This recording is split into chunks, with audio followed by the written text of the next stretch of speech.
¿Qué tal y buen día? Espero que estés muy bien. Hoy continuamos la lectura de nuestro curso de milagros, el capítulo 26. Estamos aquí en la transición, así se titula este capítulo. Y hoy vamos a continuar con la parte número 7, que se titula Las leyes de la curación.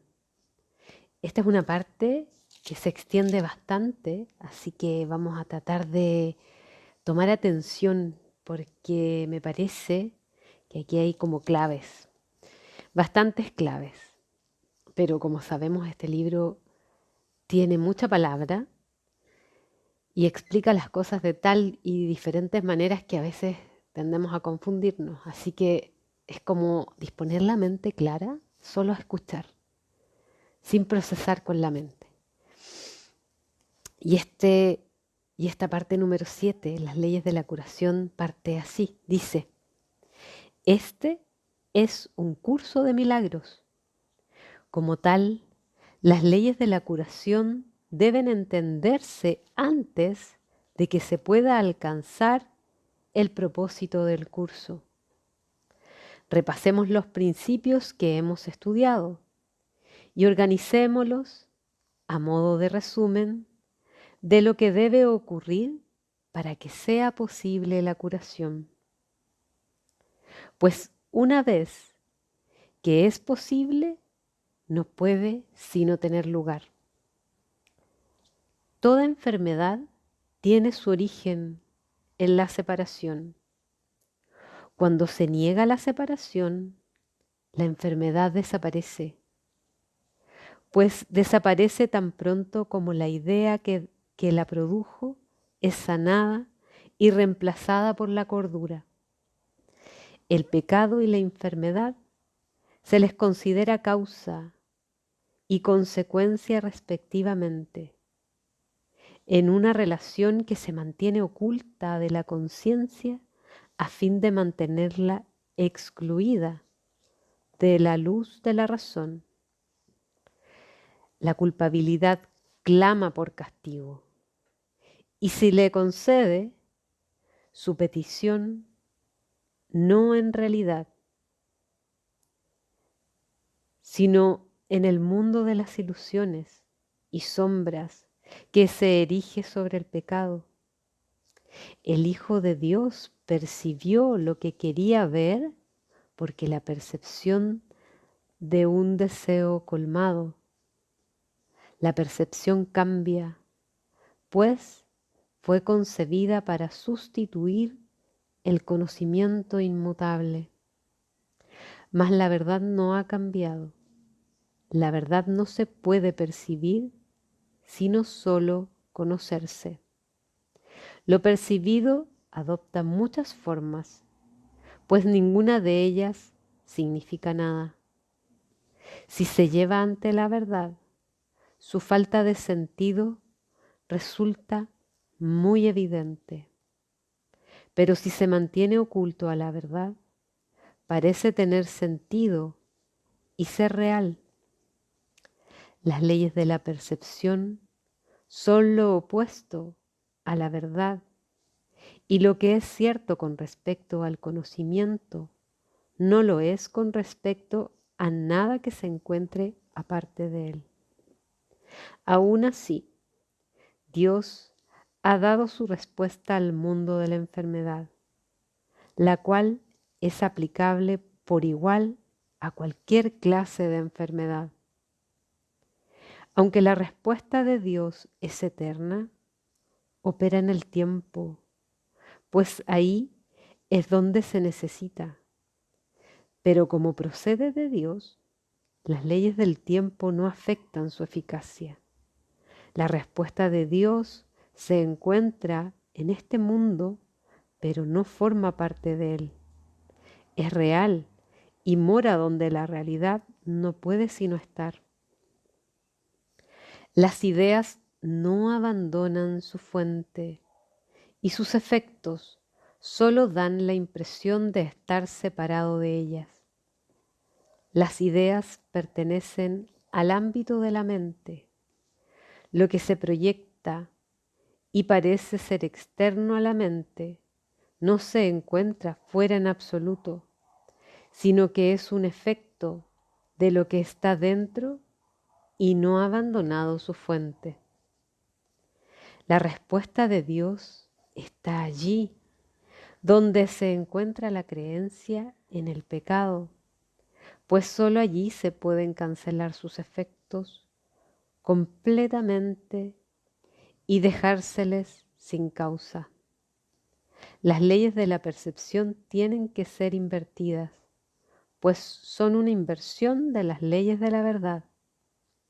Las leyes de la verdad son eternamente ciertas y no se pueden invertir. No obstante, se pueden percibir al revés. Y esto debe corregirse allí donde se encuentra la ilusión de que han sido invertidas.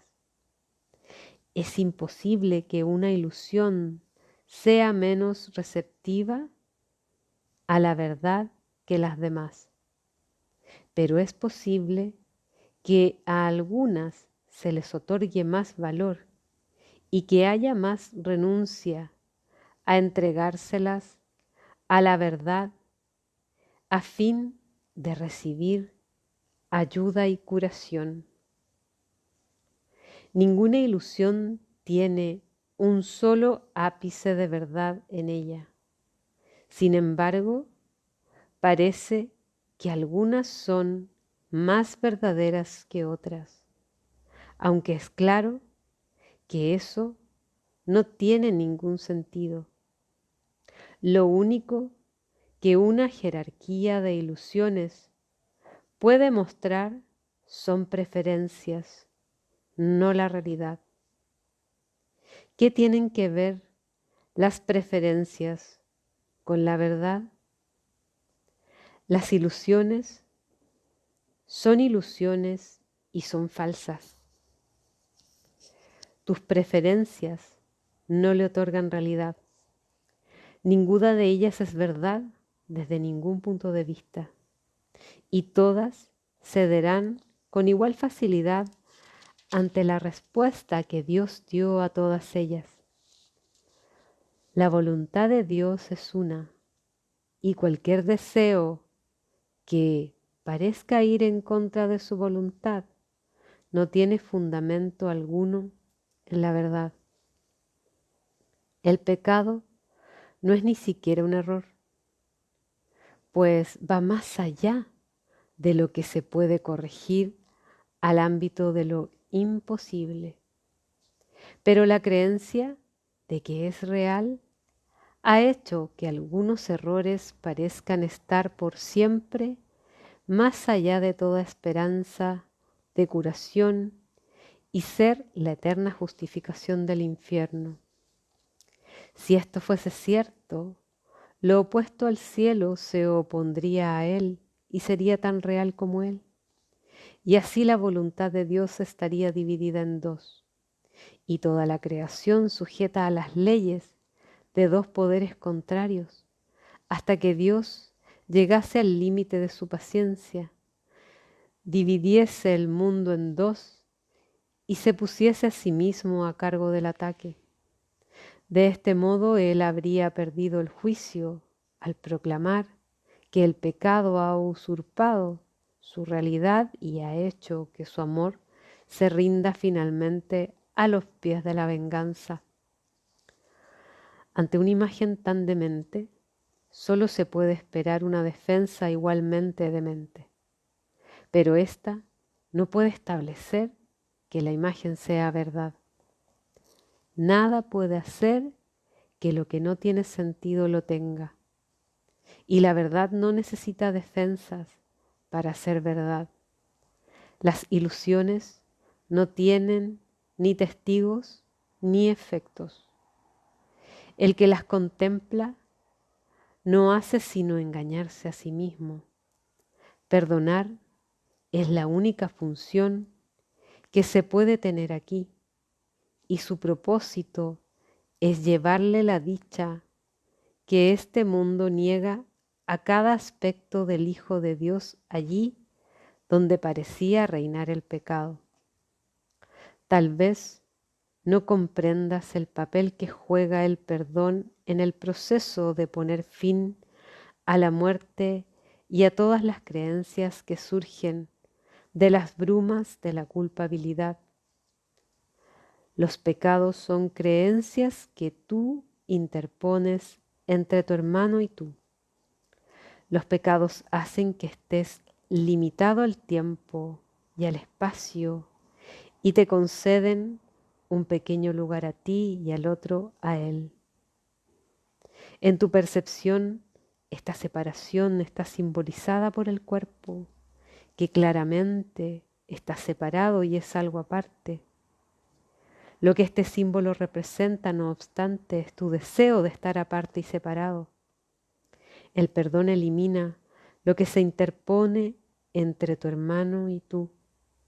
El perdón es el deseo de estar unido a él y no separado. Lo llamamos deseo porque todavía concibe otras opciones y aún no ha trascendido eternamente el mundo de las alternativas.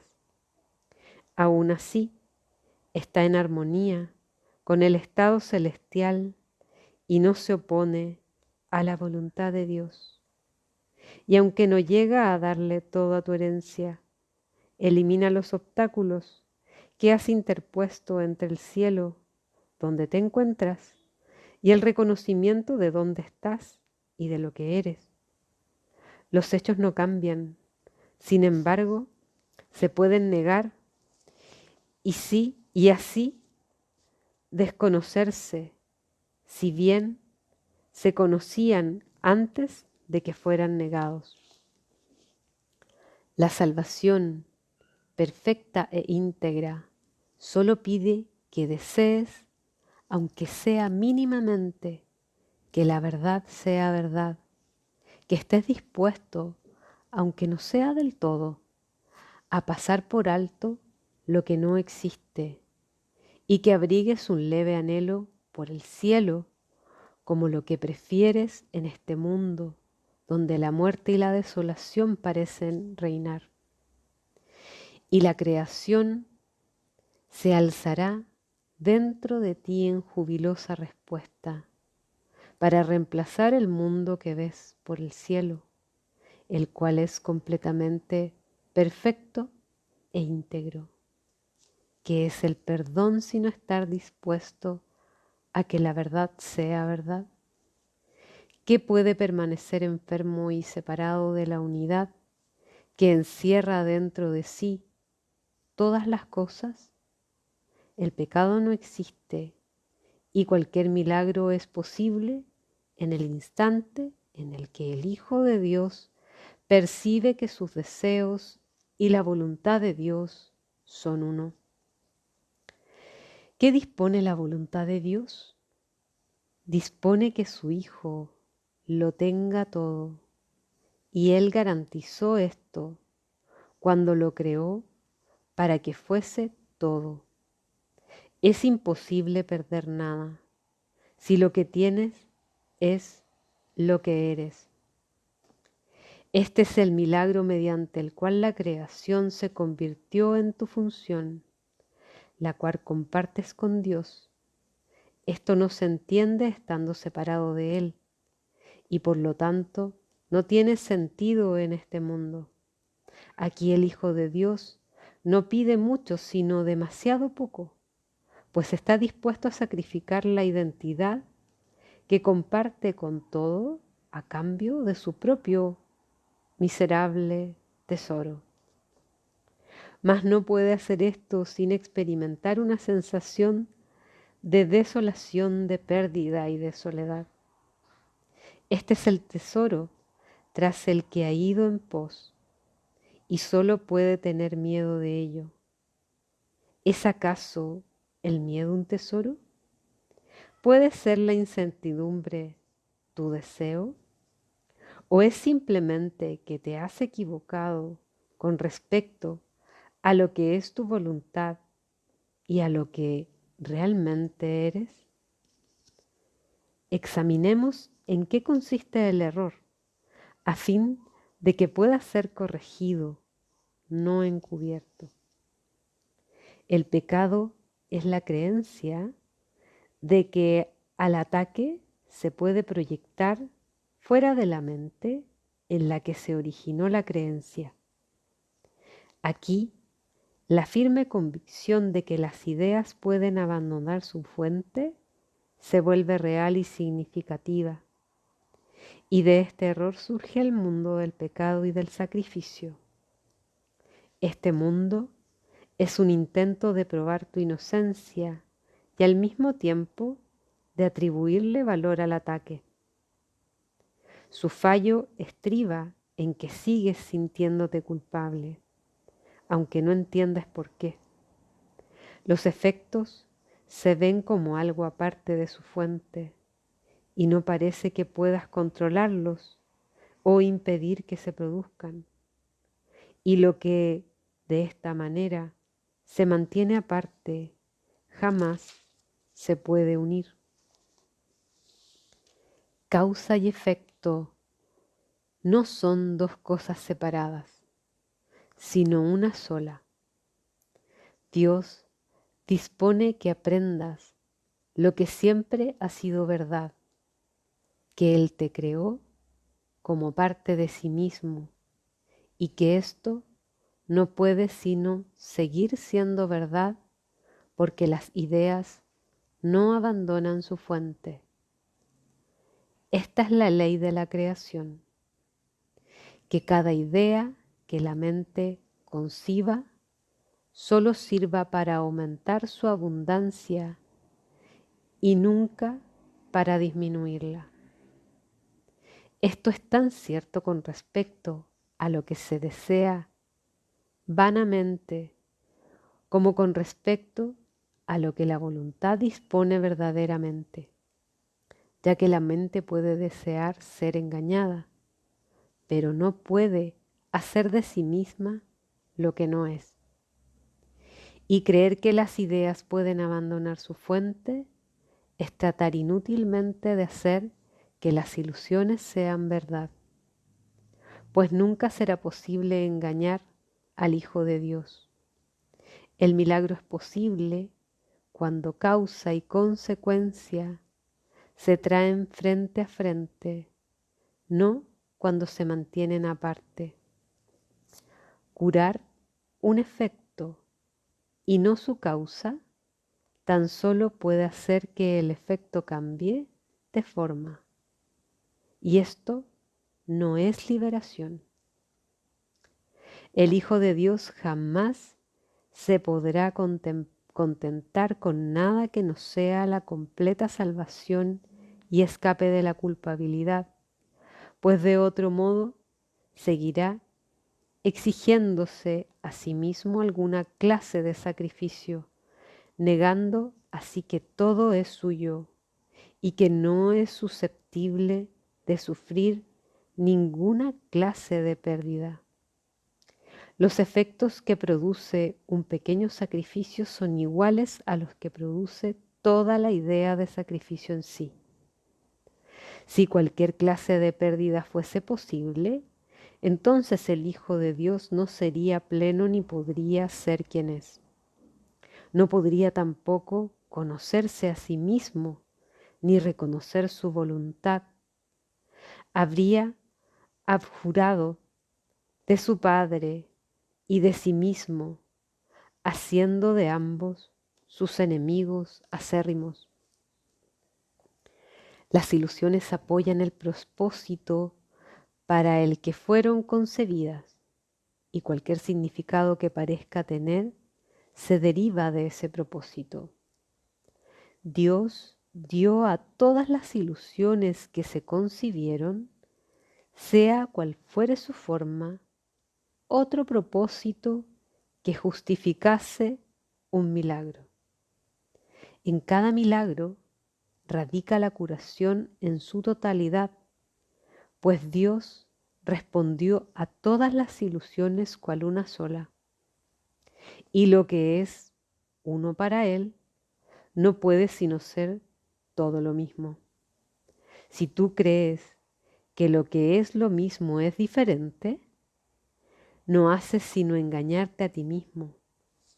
Lo que Dios considera uno solo, será eternamente uno solo y jamás estará dividido.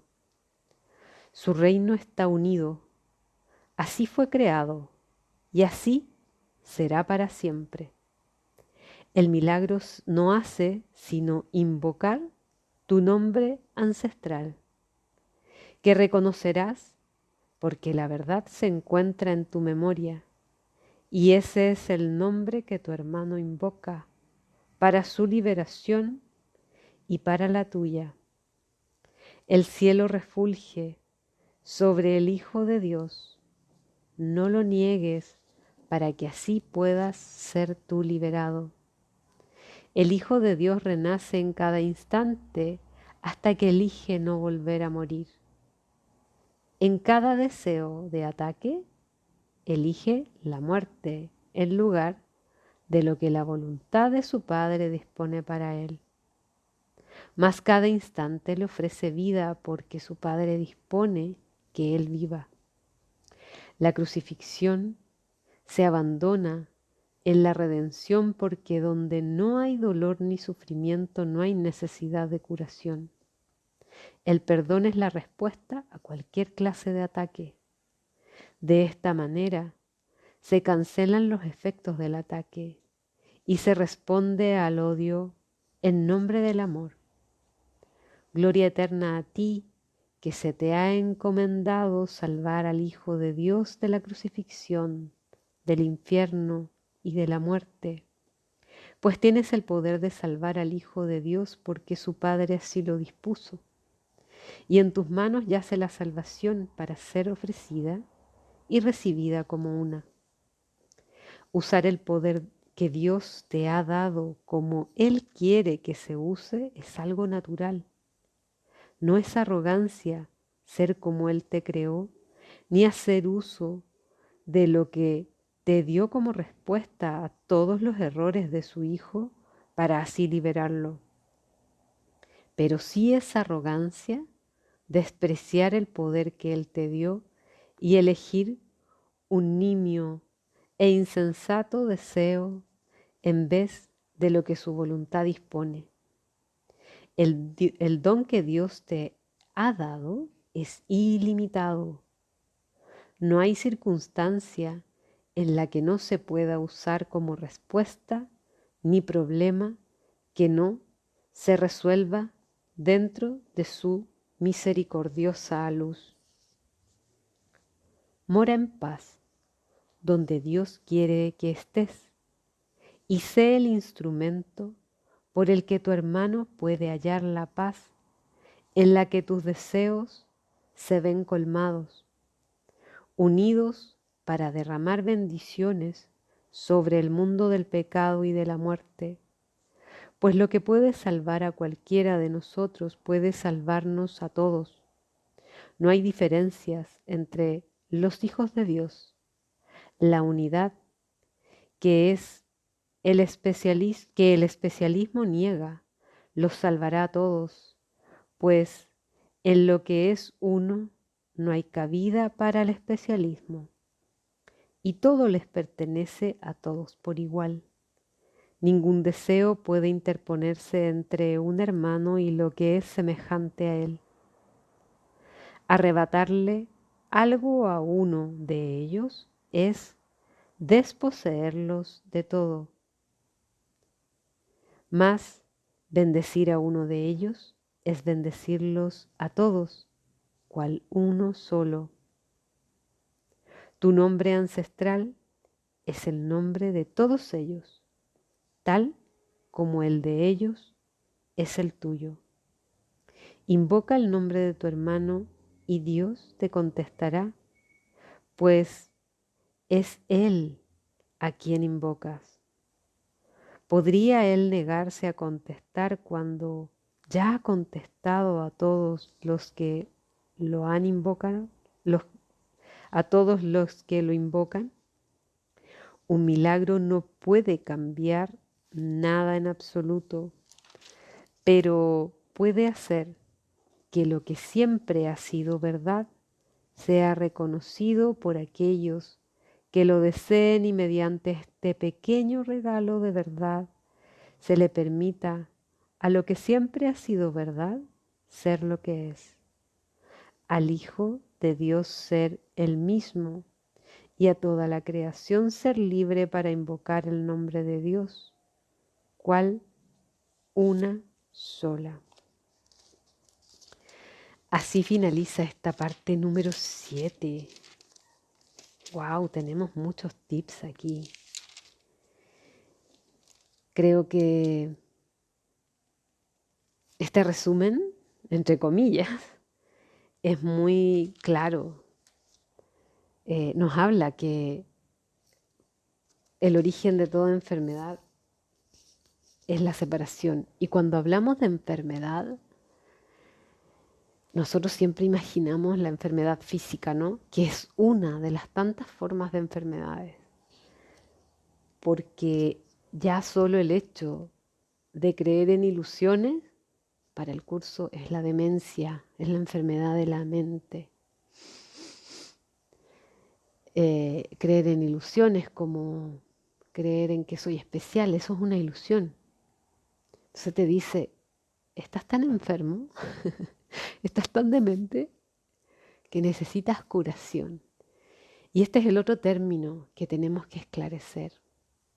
La curación es interna.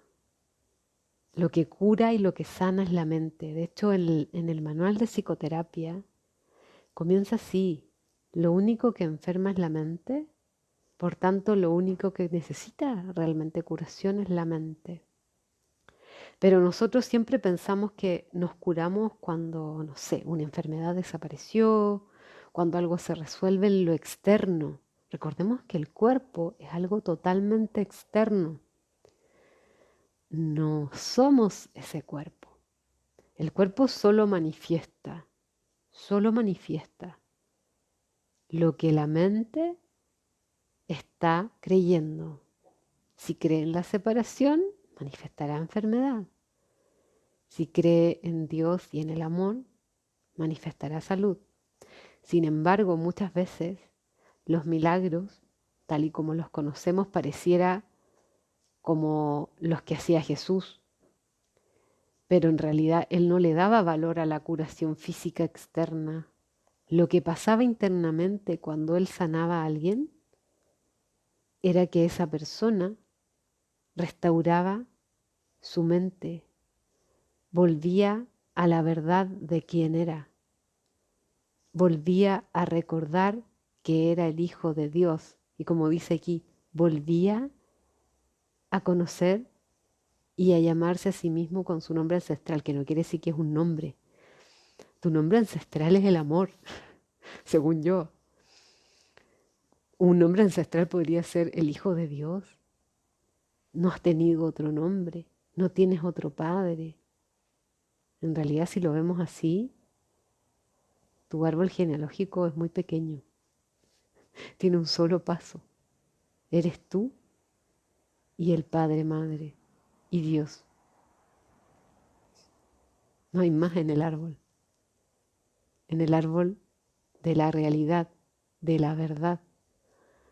Y siendo así, cuando viene ese recuerdo y se restaura internamente eso, lo que pase con el cuerpo a ese ser le da exactamente lo mismo, porque ya no se identifica con el cuerpo, ya sabe que una enfermedad no es la muerte, que la muerte no existe, que él no depende, su vida no depende de un cuerpo, que su vida es eterna y está más allá de este mundo y todas esas cosas que finalmente se abandonan todos los deseos mundanos, incluso sanar el cuerpo.